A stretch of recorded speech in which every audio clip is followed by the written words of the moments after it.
Bueno, ante todo, muy buenos días, ingeniera. Eh, en esta oportunidad, mi grupo y yo vamos a hablarle sobre la medición de caudales con el método del flotador y vertedero rectangular. Mi grupo está conformado por los siguientes integrantes que son Esperanza Carvajal, Pablo Carpio, Elar Chambi, Víctor Gutiérrez, Carlos Ponce, Daniel Quenta, Carlos Revilla, Brian Taquila y Piero Vigil. Somos del séptimo ciclo y el código de nuestro grupo es el CIP 73. Somos el grupo 2. Bueno, el índice de nuestro trabajo es el siguiente. Primero vamos a dar una breve introducción, luego daremos a conocer los objetivos que nos hemos planteado para este informe. Siguiente, vamos a hablar sobre los materiales y los métodos que se ha utilizado en estos ensayos, para luego poder presentarle nuestros resultados que hemos hallado. Por último, van a estar nuestras conclusiones de acuerdo a los objetivos que nos hemos planteado y finalmente nuestra bibliografía y los anexos. Doy paso a mi compañero para que le dé la introducción. Introducción. La medición de caudales es una práctica fundamental en la ingeniería hidráulica y ambiental, ya que permite determinar el volumen del que el agua fluye sobre una sección de un canal o un río determinado. Esta información es esencial para el diseño y operación del mantenimiento de sistemas de riego, drenaje, control de inundaciones, así como para estudios hidrológicos y de calidad de agua. Existen diversos métodos que podemos utilizar para medir caudales, pero el que usaremos ahora es uno llamado el método del flotador y también el vertedero rectangular. Estos son dos métodos que son relativamente sencillos y de bajo costo y de fácil aplicación en el campo. El primero es el método del flotador, que consiste en calcular una velocidad media del flujo observando el tiempo en que un objeto, es decir, algo que flota, tarda en recorrer una distancia conocida sobre la superficie del agua. Esta velocidad superficial se corrige con un coeficiente para obtener una velocidad media que, multiplicada por el área transversal del canal, nos dará como resultado un caudal estimado. Y por otra parte, también tenemos algo que es un vertedero rectangular, que es un dispositivo hidráulico que nos permite medir el caudal a partir de la altura del agua, este, y que fluye sobre un edificio de geometría definida. La relación entre la altura y el caudal se basa en principios de energía y flujo libre, lo cual ha sido estudiado y estandarizado con fórmulas empíricas.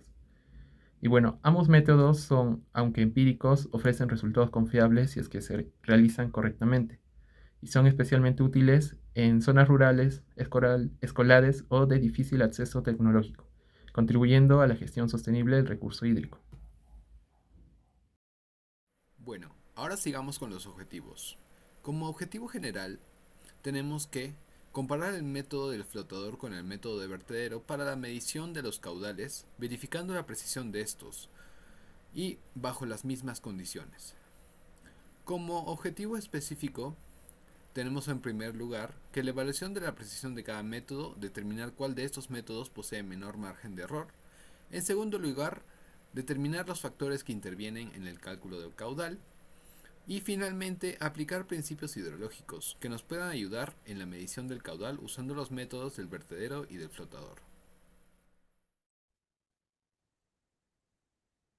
Buenas noches, ingeniera. A continuación voy a explicar lo que vendría a ser mi parte, lo que respecta a materiales y métodos. Como podemos empezar lo que respecta a materiales, comenzamos primero con lo que son los flotadores, ¿no?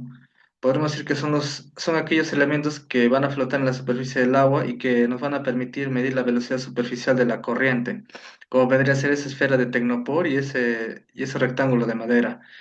El siguiente vendría a ser lo que son los verdaderos de cresta delgada. Más que todo son los tipos de estructura de control que envasan un canal de cierta forma definida.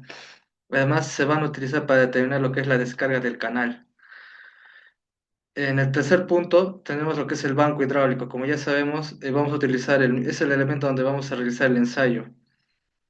La cinta métrica es el ítem 4 que más que todo nos permitirá tomar las medidas respectivas, como por ejemplo lo que vendría a ser el ancho del canal.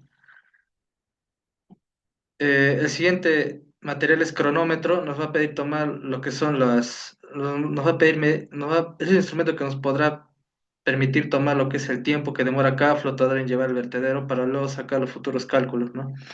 Y por último tendremos el nimnímetro, que vendría a ser el instrumento con el que podemos medir diferentes tirantes de agua durante el tramo del canal. Es lo que utilizamos durante alrededor de todo el ensayo para medir más que todo los diferentes tirantes de agua.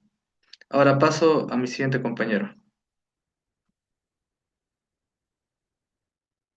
Continuando con la exposición, primeramente en el procedimiento se debe asegurar que el banco esté horizontal, ¿no? Luego se debe colocar primeramente el vertedero, el cual debe ser ajustado primeramente con tornillos, ¿no? Acá tenemos la parte del vertedero, el cual se va a ajustar obviamente con tornillos, ¿no? Y a continuación se abre la válvula, ¿no? Con lo cual va a recorrer el agua. Luego se miden las alturas de la superficie de agua. Primero, este sería nuestra parte del vertedero y esta parte sería desde donde vamos a tomar las alturas, ¿no? De la superficie libre de agua. Y esto es muy importante para obtener los H. Y esto es lo principalmente el procedimiento corto. Ahora vamos a calcular el caudal. Para ello vamos a emplear lo que corresponde al método del flotador.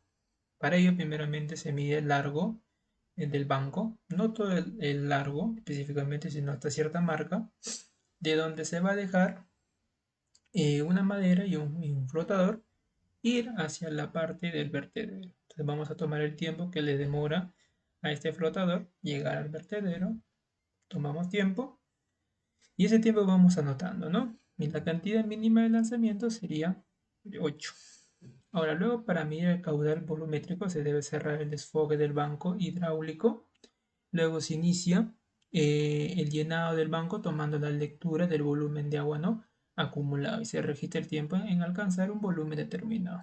Es decir, sencillamente vamos a tomar tiempos de 0 a 5 litros, de 5 a 10 litros, de 10 a 15 litros y así sucesivamente hasta los 40 litros, ¿no? Y ese tiempo lo vamos obviamente a ir anotando en cada volumen determinado. Siguiente. Primero, para determinar ahora lo que corresponde a la velocidad, primeramente se va a tomar en cuenta la distancia recorrida desde el punto A hacia el punto B, si es largo, y sobre el tiempo, ¿no? Este tiempo vendría a ser el promedio. Y luego para obtener el área tenemos que sacar una altura promedio de los h que hemos medido de la superficie libre y luego lo multiplicamos por el ancho, pues, ¿no? Para obtener. Y para obtener el caudal sabemos que esto corresponde al área por la velocidad.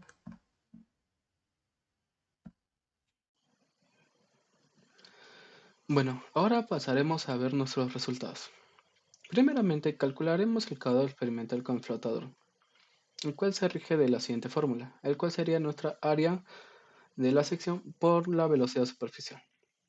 Pero ahora hallaremos nuestra velocidad superficial, la cual se delimita de la siguiente manera, que es la distancia que recorre el flotador de un punto al otro sobre el tiempo que demora recorrer esta distancia, ¿no? La distancia no varía porque es una y la cual sería 0.54 metros. Y el tiempo sí hemos tomado 8 tiempos diferentes para sacar un promedio, el cual sería de 14.995 segundos. Con ello lo pasamos a nuestra fórmula y obtenemos que nuestra velocidad superficial es de 0.036 metros sobre segundos. Para hallarle el área de la sección tenemos la siguiente fórmula, la cual sería nuestra profundidad promedio por el ancho, ¿no? Como ya tenemos el ancho ya que solo es uno de 0.25 metros y la profundidad promedio sería, hemos tomado 4 diferentes profundidades y obteniendo así una profundidad promedio de 0.1276 metros. Con estos dos datos ya podemos ponerlos en nuestra fórmula y obtener de que nuestra área es de 0.0319 metros cuadrados. Con estos dos datos ya podemos obtener nuestro caudal de flotador, el cual sería de 0.0011 metros cúbicos sobre segundo. Ahora pasaremos a calcular nuestro caudal experimental, pero ahora con el método volumétrico. Para ello se dará de la siguiente fórmula, que es el volumen total sobre nuestro tiempo. Para hallar nuestro volumen total, hemos visto que hemos esperado hasta que se llenara en 40 litros. Y por cada 5 litros hemos tomado un tiempo para regirlo con su cantidad de litros correspondientes. pero para pasarlo a la fórmula tenemos que obtener nuestro volumen total, el cual es 40 litros, y el tiempo total que se demora, ¿no? Hasta llenar esos 40 litros. Como podemos ver en la tabla, solo es la sumatoria de todos los tiempos tomados y nos da de 64.69. Con estos dos datos lo pasamos a la fórmula y obtenemos que nuestro caudal volumétrico, o por el método volumétrico, es de 0.006 metros cúbicos sobre segundos. Y como para terminar con los cálculos, para calcular tenemos que hallar nuestro caudal teórico, el cual se rige de la siguiente fórmula. Pero ahí tenemos una variable, el cual sería nuestro CD, que es el coeficiente de descarga. El coeficiente de descarga se calcula de la siguiente fórmula, tomando como el caudal, nuestro caudal que hemos hallado por el método de flotador. Así obteniendo un coeficiente de descarga de 0.2846. 0.2846. Y con este coeficiente de descarga lo pasamos a nuestra fórmula de caudal teórico, en donde obtenemos que el caudal teórico es de 0.0026 metros cúbicos sobre segundo. Como podemos observar, varía en los diferentes caudales, pero ya se verá mejor reflejado en nuestra tabla de resultados.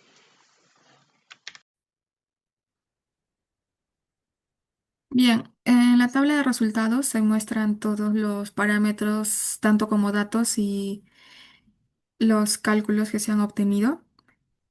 Y bueno, se puede observar diferencias entre los caudales calculados por ambos métodos debido a factores como la forma del flujo, las turbulencias e imprecisiones en la lectura del tiempo del flotador. Por eso es importante repetir varias veces las mediciones y comparar los resultados con las fórmulas teóricas para validar los datos.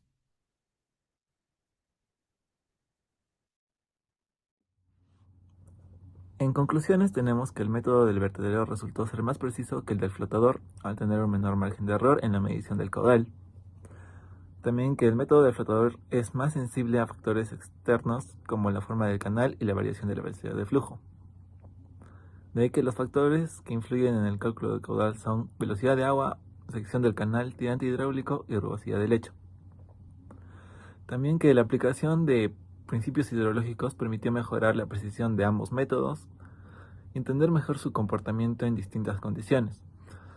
Y hicimos una conclusión más de lo que vendrían a ser los resultados. Primero observamos que los valores del caudal determinado mediante el método del flotador son bastante constantes, manteniéndose en torno a 0,0319 metros cúbicos entre segundo a lo largo de todas las mediciones.